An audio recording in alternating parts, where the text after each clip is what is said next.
Welcome to One Set Feeling with Shanky's Clips, where we show you smaller clips of our larger episodes. So keep watching and keep learning. Can we really fall in love again? The question right now is so that when this title came, can love happen twice? People ask me, can love really happen twice? Twice. Now we are in an era where we are saying, can love happen twice at the same time? So the world has drastically changed in past one decade. Yes, it can happen. It can happen. In fact, I will go ahead to say that the second time it happens, people who value love, who have truly undergone the pain of losing it at the first time, try their best to hold on to this love because they know what loss feels like. It is this loss that makes them safeguard, that makes them love them madly because they also understand that we don't know for how long this may also last, irrespective of you wanting it as much. So, yeah, it does. It can happen. And a lot of people, after they go through the first heartbreak, they hold themselves to a lot of things. Say the guards are up now.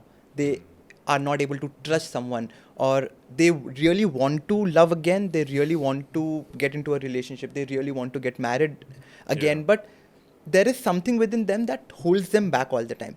True. So for people like those, how can they push those things behind and come forward and actually be open to falling in love again? How can they start doing that? So insecurities are always there, but we also need to believe that the world is very diverse. I believe, genuinely believe that there are good people, and I also believe that if I go on a date with somebody, I have my own set of securities. What I fail to think in this moment is that that other person is coming with her set of insecurities. Insecurity. The problem is we want others to address our insecurities first. We forget that let me address her insecurities. We don't talk it out enough. Can we start going on a date with the idea that it's not about my insecurities that we are going to address? I want to give that person such a good time that he or she feels, यार ये तो बड़ा अच्छा निकला. He talked about things, those are my insecurities. And those insecurities that I have held on to myself, and the fact that he or she is sensitive enough to understand that, I think the problem is we go on a date with the idea that अब तो relationship करनी ही है शुरू. Either it's a yes or a no. There are no in-betweens. My problem is that if we go on a date hoping that there could be in-betweens also, we may not land up becoming romantic partners, but can we become good friends? Good friends. Can we forget about finding that one? Can I find my people? Can I have my life full of these 5, 7, 10 people who I can invite to my house parties? Can they be on my fast dialing list? Can I become somebody who becomes their 3 a.m. friends? ये हम सोचते नहीं है, हम सिर्फ 0-1. Can he be a partner? No. Or not a partner. खत्म, किसी और को. And now because life is too short, these words YOLO, इनके हम गलत concept उठा के बैठे हैं. You only live once, so I want this one person, otherwise अब मैं adjustment नहीं करूँगा. And we are confused. Compromise suddenly has become a bad word. It depends how you look at it. And today's the entire movement. My problem is not with feminism. My problem is with pseudo-feminism. These are all good words. People have made sacrifices for love. I mean, these are the stories that you hear, right? Why do you listen to all these or watch these movies and those eternal love stories? In all of them, there were compromises, there were sacrifices made. I think we keep inventing a nicer word and say that word is derogatory.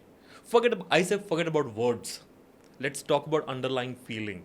You want to call it compromise? I call it accommodating a partner for the larger good.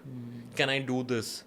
The problem is, in today's time, everybody wants the fruit of love, but nobody wants to water the plant of relationship, which is why the plant dies and you never get to that fruit. We are living on this dating app wherein millions of us are trying to find that one common thing called love. We are a generation which is so advanced, so well informed, and all of us are trying to find one thing and still failing to get it while involving technology into this. And we are failing to find love. If there are millions of men and women trying to find one thing and we have built in technology, what is stopping us? We were never this distracted. We were never this unhappy with no matter what we get. Because the moment we get, we devalue it. You know, as they say, जो ना मिले वो सोना, जो मिल गया सो मिट्टी. You wanted that very person till the time he was not responding, and now he has responded, and suddenly you feel, oh, he responded. वो उतने लेवल का नहीं हुआ. Somehow मुझे वो भाव जो खाता है वही पसंद आ रहा है. It has, just strangely, it has become a norm for us. So, Ravindra, we are talking about compromises, okay? And this is one of the biggest questions that I have in mind, and a lot of my friends have it in mind. And like, I put out stories, and this is one question that people really want to know. We talk about compromises. So, in today's world, when we are getting married, so are we really getting married because we are in love, or because it's a compromise again, or just because our parents want us to get married, or there's a societal pressure? That is why we are getting married. Everybody has their own respective answers. But let me tell you that most of them will tell a lie and say, I'm getting married because I want to get married. I hope this be the genuine answer. Because only then you should get married. Don't get married because your parents want you to get married. Don't get married because others will say, oh, teri to shaadi nahi hui. You know, there must be some problem with you that you are not married. Marriage is about your life. You are in charge of your life. Because if marriage goes wrong, you cannot raise a finger and say, because the society said, hold them responsible. No, when you are fighting your divorce, it's you. You are the one who's dealing with that alimony, or who should take the custody of the child if there is a child. Be responsible. I think anybody who enters the school of marriage has to be responsible enough to enter that school of marriage. You should not be, somebody who is getting married because somebody else wants you to or expects out of you. It should purely be your choice. And don't you think in the same picture, parents should also understand this thing? Because they should, but somehow, and I think some parents now are trying to sense that they are getting to understand this because of the influence of others on their respective lives. But largely, I think it will take one more generation for us, another decade or two, wherein you will see the kind of parents who would say that, okay, marriage is not the first priority. Understand that our parents are also conditioned to think this way. आप पैदा होते हो, आप पढ़ाई करते हो, फिर आप जॉब करते हो, and then you get married, and then you produce kids. This has been fed into their DNA. Any deviation from this, something is wrong. Yeah. And they feel it's my moral duty to bring my child to the right track.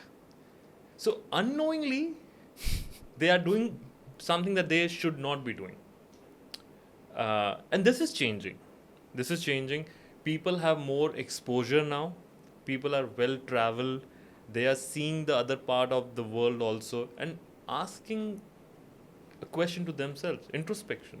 This is begun. Of course, we are at the tip of the iceberg, but things will change is what I feel. If you've liked these shorter clips here, don't forget to subscribe to this channel. And to watch the full podcast of these same clips, you can go to our main channel and watch the whole podcast.